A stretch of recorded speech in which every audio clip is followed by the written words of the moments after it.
రక్షణకై చేస్తున్నటువంటి పోరాట పటిమను దేశమంతా కూడా మరి హర్షిస్తూ వారు చేస్తున్న పోరాటాన్ని పూర్తిగా తీసుకుని అందరూ కూడా వారికి సంఘీభావంగా ఉండాలని, ప్రత్యక్షంగా వారెంబడి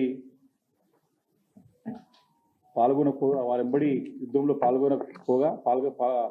పార్టిసిపేట్ చేయలేకపోయినా వీరి యొక్క సంఘీభావం వారి యొక్క అందరి యొక్క మరి విజయానికి కొరకై దేశ రక్షణకు వారు చేస్తున్నటువంటి పోరాటం, వారి పోరాట పటిమని చూసి ప్రజలందరూ కూడా చూసి ఎంతో మరి ఉత్సాహంతో ధైర్యంతో మరి దాన్ని స్వాగతిస్తూ ఇంకా కూడా డెఫినెట్గా మరి గత అనేక సందర్భాల్లో దేశ రక్షణలో మన సైన్యం చేసినటువంటి మరి అనేక రకమైన త్యాగాలను కూడా గుర్తు చేసుకుంటూ మరి వారికి సాంఘీభావంగా అనేక సందర్భాలు అనేక ర్యాలీలు కానివ్వండి అనేక కార్యక్రమాలు జరుగుతూ ఉన్నాయి. అయితే ఈ మధ్యకాలంలో మరి నిన్న మొన్న జరిగినటువంటి కొన్ని దాడుల్లో మన తెలుగు బిడ్డ అయినటువంటి మురళీ నాయక్ కూడా మరి అమరుడైనారు.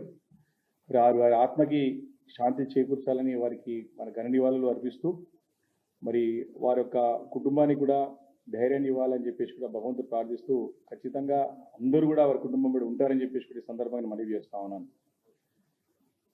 అయితే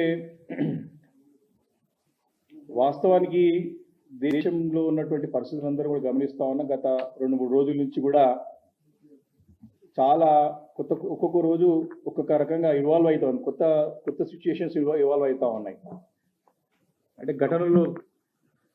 అయితే వాస్తవానికి అందాల పోటీలు అనేటివి సరే ఖచ్చితంగా జరగాలి, దాన్ని ఎవరు కూడా కాదనట్లేదు, దాన్ని ఎవరు కూడా వ్యతిరేకిస్తలేరు, ఎవరు కూడా దాన్ని తప్పు పట్టట్లేదు. కానీ అందాల పోటీలు అనేవి ఎప్పుడు కూడా ఆహ్లాదకరమైన వాతావరణంలో జరగాల్సిన అవసరం ఉంటుంది.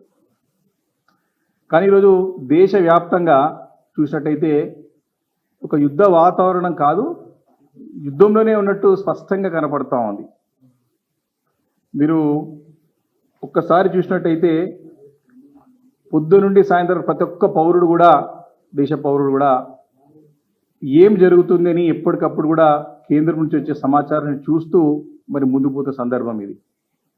ఇలాంటి మరి యుద్ధ వాతావరణంలో మీరేమో యుద్ధ ప్రాతిపదికన అందాల పోటీలు నిర్వహించాలని చెప్పి 3 అంచెల మరి భద్రతతో మరి అందాల పోటీలు నిర్వహిస్తామని చెప్పి ఒక షెడ్యూల్ ప్రకటించినారు. మరి నిన్ననే ఒక షెడ్యూల్ వచ్చింది, వారి యొక్క కార్యక్రమం అంతా కూడా ఒక షెడ్యూల్ ప్రకటించి షెడ్యూల్ ద్వారా మేము ముందుకు పోతామని చెప్పేసి మరి 10వ తారీఖు నుంచి కూడా గచ్చిబౌలి స్టేడియం నుంచి మరి స్టార్ట్ చేస్తామని చెప్పేసి మరి షెడ్యూల్ ప్రకటించడం జరిగింది. అంటే దేశమంతా కూడా ఒక ఉద్రిక్తమైన వాతావరణం.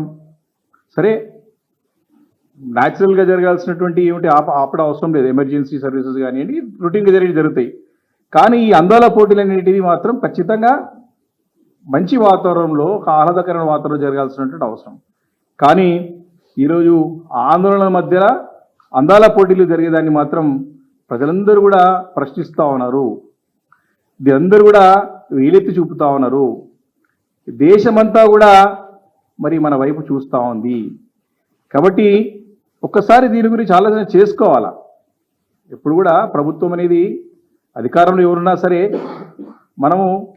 మననం చేసుకోవాలా, మనం చేస్తుంది కరెక్టా రాంగా, ఏ డైరెక్షన్ రాష్ట్రం ఏ డైరెక్షన్లో పోతుంది, ఏ దారిలో పోతుందో చూసుకోవాలా. రాష్ట్ర పరిస్థితి ఏమో కూర్చొని చేతిలో రాయలేక రాష్ట్ర పరిస్థితి అయిపోయింది ఈరోజు. కాబట్టి రాష్ట్రానికి ఉన్నటువంటి ప్రభుత్వంలో సలహాదారులు కానీ మేధావులు కానీ ముఖ్యమంత్రి గారికి సరైన సూచనలు సలహాలు ఇవ్వాలని చెప్పి బీఆర్ఎస్ పార్టీ మరి కోరుతా ఉంది. అదేవిధంగా ఈరోజు చూసినట్టయితే దేశవ్యాప్తంగా ఉన్నటువంటి సిఆర్పిఎఫ్ బలగాలన్నింటినీ కూడా కేంద్రం వెనక్కి రప్పించుకుంటుంది.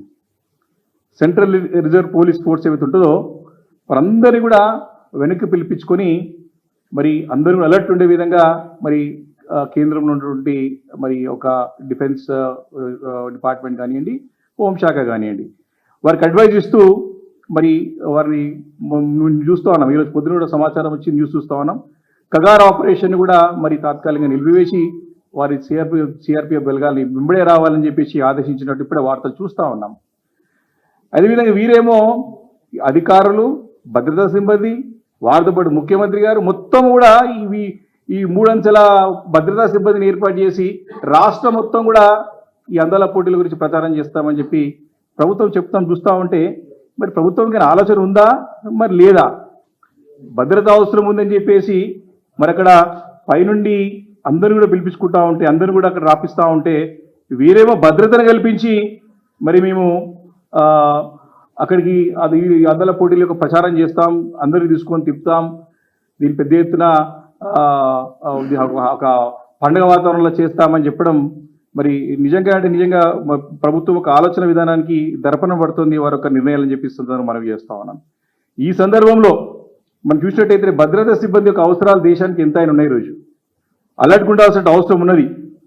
ఈరోజు దేశమంతా కూడా మరి బ్లాక్అవుట్ ప్రకటిస్తూ ఉంటే, అన్ని నగరాలకు బ్లాక్అవుట్ ప్రకటిస్తూ ఉంటే ఈరోజు చూస్తూ ఉన్నాం. మరి గత 2 రోజుల నుంచి కూడా అనేక నగరాలు నార్త్ అండ్ వెస్టర్న్ పార్ట్స్లో అనేక ప్రాంతాలు బ్లాక్అవుట్స్ ప్రకటించి మరి ప్రభుత్వ జాగ్రత్తలు చెప్తా ఉంటే, ఇక్కడ మన ముఖ్యమంత్రి గారేమో మరి అందాల వెలుగులు వరిజిమ్ముతా అంటున్నాడు. ఆలోచన చేయాలా మరి, ఇది కరెక్ట్ చేస్తున్నా తప్పు చేస్తున్నా ఒకసారి ఆలోచన చేసుకోవాలా.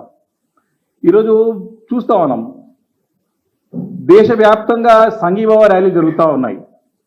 ఎస్, మన మైనధైర్యాన్ని ఇవ్వాలా, సైనికులకి అండగా ఉండాలా, సైన్యానికి అండగా ఉండాలి, అందరం ఉన్నాం. ప్రత్యక్షంగా మనం పాల్గొనకపోవచ్చు, కానీ డెఫినెట్గా మా థాట్స్, మా ఆలోచనలు మొత్తం మీ ఎంబడి ఉన్నాయి. ఏ అవసరం ఉన్నా సరే మీకు చేయడానికి సిద్ధంగా ఉన్నాం. ఎలాంటి అవసరం ఉన్నా సరే చేయడానికి దేశమంతా కూడా మీ ఎంబడి ఉంది చెప్పే అవసరం ఉంది. కాబట్టి ఈరోజు దేశమంతా కూడా సంఘీభావ ర్యాలీ జరుగుతూ ఉంటే, ఇక్కడ మన రాష్ట్రంలోనేమో మన ముఖ్యమంత్రి గారు అందాల పోటీల క్యాట్ వాక్ ర్యాలీలు చేపిస్తా ఉన్నాడు. ఇది చూసి అందరూ కూడా అసహించుకుంటా ఉన్నారు. రాష్ట్ర ప్రజానీకమంతా కూడా వారి నిర్ణయాలని మరి తప్పుపడుతూ ఉన్నారు.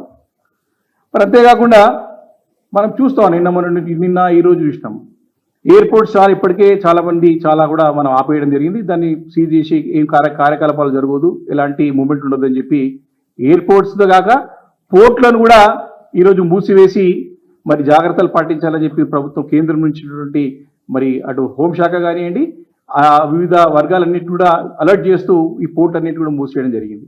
అంటే పోర్ట్లన్నిటి ఇంపోర్ట్ ఎక్స్పోర్ట్కి ఖచ్చితంగా ఒక ఆటంకం ఉంటుంది. మరి దీనిపైన ముఖ్యమంత్రి గారు చాలా నిత్యావసర వస్తువుల గురించి కూడా ఇప్పుడే ప్రజలు ప్యానిక్లో అంటే ఖచ్చితంగా ఉంటారు. వస్తువులు ఎక్కువ కొంటూ ఉంటారు, జాగ్రత్త పెట్టుకుంటూ ఉంటారు, సరే ఏ టైం పెట్టి వస్తుందో కొనుక్కుంటూ ఉంటారు. దానిపైన ముఖ్యమంత్రి గారి దృష్టి కేంద్రీకరించి అందరికీ ధైర్యాన్ని ఇచ్చి ఏదేమైనా సరే రాష్ట్రంలో ఇలాంటి ఇబ్బందులు లేకుండా చేస్తామని చెప్పి అలర్ట్ చేయాల్సినటువంటి బాధ్యత వారిపైన ఉన్నది. ఈరోజు చూసినట్టయితే నిన్న ఈరోజే నోటిఫికేషన్ కూడా కేంద్రంలో ఉన్నటువంటి ఇండియన్ ఆర్మీ రిక్రూట్మెంట్ కూడా నోటిఫికేషన్ రిలీజ్ చేయడం జరిగింది. మరి నిన్న పేపర్ కూడా రావడం జరిగింది. ఇప్పుడు కూడా మేము ప్రింట్అవుట్ తీసినాం. మరి సివిలియన్ క్యాండిడేట్స్ అని చెప్పేసి మరి టెరిటోరియల్ ఆర్మీ వారు కూడా పిలిపించుకుంటా ఉన్నారు. ఇండియన్ ఆర్మీ రిక్రూట్మెంట్ 2025 అని చెప్పేసి మరి నోటిఫికేషన్ రిలీజ్ చేస్తూ కూడా వారు నిన్న ప్రకటించడం జరిగింది. న్యూస్ పేపర్ల ప్రముఖ అన్ని న్యూస్ పేపర్ కూడా ఇది వచ్చింది. ఇది కూడా చూసినట్టయితే ఇండియన్ ఆర్మీ రిక్రూట్మెంట్ 2025 అని చెప్పేసి వచ్చింది. అంటే ఈ రకమైనటువంటి సందర్భంలో, ఈ రకమైనటువంటి వాతావరణంలో ఏం చేస్తుంది ప్రభుత్వం? ఒక ఆలోచన ఏ రకంగా ఉంది? వారు ఏం ఆలోచన చేస్తున్నారు? ఒక బాధ్యత గల పదవిలో ఉన్నటువంటి ముఖ్యమంత్రి కానీ, ప్రభుత్వంలో ఉన్న పెద్దలు కానివ్వండి, ఏ రకమైనటువంటి ఆలోచన మీది? ఇంత అలర్ట్గా ఉండాల్సిన సందర్భంలో మీరు చేస్తున్నటువంటి పని ఏంది? మీరు ఒకవైపు దేశం మొత్తం కూడా రోజు మీరందరూ కూడా చూసినట్టయితే దేశమంతా వ్యాప్తంగా ప్రతి ఒక్కరు కూడా అలర్ట్గా ఉండమని చెప్పేసి ప్రభుత్వం చెప్పింది. మీరు ఏం చెప్తున్నారు? క్లియర్గా కేంద్రం యొక్క సూచనలు పాటించమని చెప్తూ అలర్ట్గా ఉండమని చెప్పింది. సైన్యం నిన్న చూసినట్టయితే ప్రతి పొద్దున సాయంత్రం మనకి సంబంధిత శాఖ సంబంధించిన అధికారులు ప్రకటన చేస్తూ ఉన్నారు. మీరు ఈ యొక్క సోషల్ మీడియాలో వచ్చేటువంటి అసత్య ప్రచారాలను నమ్మొద్దని చెప్తా ఉన్నారు. మీరు కేంద్రం నుంచి వచ్చేటువంటి ఏదైతే వ్యాలిడేట్ న్యూస్ ఉందో దానే పాటించమని చెప్తా ఉన్నారు. దీన్ని అబ్జర్వ్ చేయమని చెప్తా ఉన్నారు. కాబట్టి మేము అవి చూడాలా, లేకపోతే అందాల పోటీలు చూడాలా? ముఖ్యమంత్రి సవాలని చెప్పాలి దీనికి. మనము ఈ సందర్భంలో అంటే ఎప్పటికప్పుడు అలర్ట్గా ఉండి జాగ్రత్త ఉండాల్సిన సందర్భంలో ఈ రకమైనటువంటి పిచ్చి చేస్తలేంది. ఓ చిన్నపిల్లల బచ్చగలాట లేక ఉంది ఇదంతా. రాష్ట్రంలో పిచ్చోని చేత రాయంటే ఏమనుకున్నా కానీ ఇప్పుడు సస్పెండ్ కట్టడం అవుతున్నది. IPL మ్యాచెస్ పోస్ట్పోన్ చేశారు. చార్ధామ్ యాత్ర రావద్దని చెప్పేసి ఇక్కడ మూసేసినారు. అక్కడ పంజాబ్లో దగ్గర 10,000 మంది తెలుగు విద్యార్థులు ఉన్నారు. శ్రీనగర్లో NITలో 100 మంది తెలుగు విద్యార్థులు ఉన్నారు. ఏమైనా ఆలోచన చేసినా ముఖ్యమంత్రి గారు దీని గురించి? ఆయన ఒక సెక్రటరీతో, చీఫ్ సెక్రటరీ గారితో మాడిపిస్తాడు. ఈ అందాల పోటీలు రాష్ట్ర భవిష్యత్తునే మార్చేస్తాయంట. సిగ్గు పోతుంది. ఇప్పటికే చెప్పు దొంగలతో పోల్చి పరువు తీసిన రాష్ట్రాన్ని.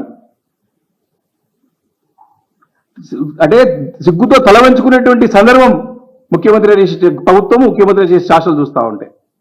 కాబట్టి ఇన్ని ఉన్నాయి, ఇన్ని జరుగుతూ ఉంటే కూడా అందాల పోటీలు అవసరమా? నీకు ఆలోచన చేయండి మీరు. ఏమైనా దీన్ని రాజకీయాలు చేసే సందర్భం కాదు, అవసరం కాదు ఇది. ఎట్లుందంటే మనకి గతంలో రోమ్ నగరానికి ఒక నీరో చక్రవర్తి ఉండనండి. రోమ్ నగరం అంతా తగలబడుతూ ఉంటే ఈయన ఫిడేల్ వాయిస్ కూడా కూర్చుంటాడట లోపల. ఈయన ఒక అభినవ నీరో చక్రవర్తి అయ్యి ఇప్పుడు మన ముఖ్యమంత్రి గారు. వారం రోజులు కూర్చొని ఇక్కడ పోలీస్ కమాండ్ కంట్రోల్లో రోజు దీని గురించి చర్చించి దీన్ని ఏ రకంగా చేయాలా, సక్సెస్ చేయాలని చెప్పి సమీక్షించరే. ఈ రాబోయే తరుణాల గురించి ఏ రకంగా ఉండాలని చెప్పి ఒక్కరోజైనా సమీక్షించిండా? మాట్లాడా? ప్రజలకు ధైర్యాన్ని ఇచ్చిండా? కాబట్టి అటు దేశంలో ఆ పరిస్థితులు ఉన్నాయి. ఈరోజు రాష్ట్రంలో కూడా రైతులు అష్ట కష్టాలు పడుతూ ఉన్నారు.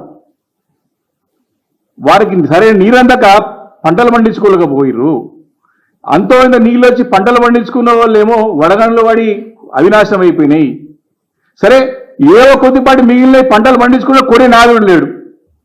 ఈరోజు రైతుల పరిస్థితి రాష్ట్రంలో ఉన్నటువంటి అష్ట కష్టాలు పడుతూ ఇబ్బంది పడుతున్నటువంటి ఘోరమైన పరిస్థితులు రైతులు ఉంటే, రైతులు బాధపడతా ఉంటే, రైతులు మమ్మల్ని ఆదుకోవాలి ప్రభు, మమ్మల్ని ఆదుకోవాలి, హలో లక్ష్మణ అంటా ఉంటే, ఈ ముఖ్యమంత్రి గారి ప్రభుత్వం ఏమో అందరో లక్ష్మణ అనుకుంటూ వారు తిరుగుతూ ఉన్నాడు. ఇప్పుడు దేశంలో ఆ పరిస్థితి, రాష్ట్రంలోనేమో ఈ రకమైన పరిస్థితి. కాబట్టి ఇట్లా ఈ రకంగా చాలా అంటే చాలా ఇబ్బంది. ఈరోజు ఈ పరిస్థితులు ఏం చేయాలా? మనకి ఆర్మీ రిక్రూట్మెంట్కి నోటిఫికేషన్ వచ్చింది. నువ్వు ఇక్కడ మన రాష్ట్రంలో కానివ్వండి, సరే ఇతర ప్రాంతాల్లో డాక్టర్స్ ఉన్నారా, పారామెడికల్ సిబ్బంది ఉన్నారా, అత్యవసర వస్తువులు అన్నీ మనకు ఉన్నాయా, స్టాక్ ఉన్నదా మన దగ్గర, అవసరమైనటువంటి నిజంగా రక్తదానం బ్లడ్ అవసరం ఉంటే బ్లడ్ అవైలబిలిటీ ఉందా, ఇవన్నీ కూడా జాగ్రత్తలు తీసుకోవాల్సిన అవసరం ప్రభుత్వం పైన ఉంటుంది. కాబట్టి ఇవన్నీ కూడా ఆలోచన చేయకుండా ఇవన్నీ వదిలిపెట్టేసి ఈరోజు నేను అందాల పోటీలే తిరుగుతా, అన్ని వదిలిపెట్టి దాని చుట్టూ తిరుగుతా, అందాల పోటీల చుట్టూ తిరుగుతా అంటే అది మీ ఒక అసలు మీకు సరైన దారిలో పోతున్నారా లేదా అని ఒక్కసారి ఆలోచన చేసుకోమని చెప్తా ఉన్నా నేను పార్టీ తరఫు నుంచి కూడా. ఈరోజు ముఖ్యమంత్రి గారు నేను చెప్తా ఉన్నాను, ఇప్పటికే రాష్ట్రం యొక్క పరువు వారు చెప్పుల దొంగతో పోల్చి రాష్ట్ర పరువు తీసినాడు. ఇక్కడ ముఖ్యమంత్రి హోదాలో ఉన్నాడు కాబట్టి ఇప్పటికైనా సరే ఈ అందాల పోటీల గురించి ఆలోచన చేయండి. మీరందరూ సలహాలు తీసుకోండి, ఆలోచన చేసి దీనిపైన తగిన నిర్ణయం తీసుకుంటే రాష్ట్ర పరువు పోకుండా చూడండి. మీరు బాధ్యతల పదులో ఉన్నారని చెప్పే సందర్భంగా నేను మనవి చేస్తా ఉన్నాను. కాబట్టి చాలా అంటే చాలా ఇష్యూస్ అన్నిటి కూడా ఇప్పటికే మరి దేశమంతా కూడా వాళ్ళు అలర్ట్గా ఒక యుద్ధ వాతావరణంలో ఎప్పటికప్పుడు అలర్ట్స్ మెసేజ్ చూస్తూ ఉంది. కాబట్టి ఈ సందర్భంలో ఈ సమయంలో ఎప్పుడైతే అంటే మన అదే యుద్ధ వాతావరణం యుద్ధ భేగాలు మనకి ఉన్నప్పుడు ఇలాంటి ఒక అందాల పోటీలు రాష్ట్రానికి మరి మంచి పేరు తేవు. కాబట్టి ఈ సరైన ఆలోచన చేయాలని చెప్పేసి కూడా నేను ప్రభుత్వాన్ని డిమాండ్ చేస్తా ఉన్నాను. Thank you.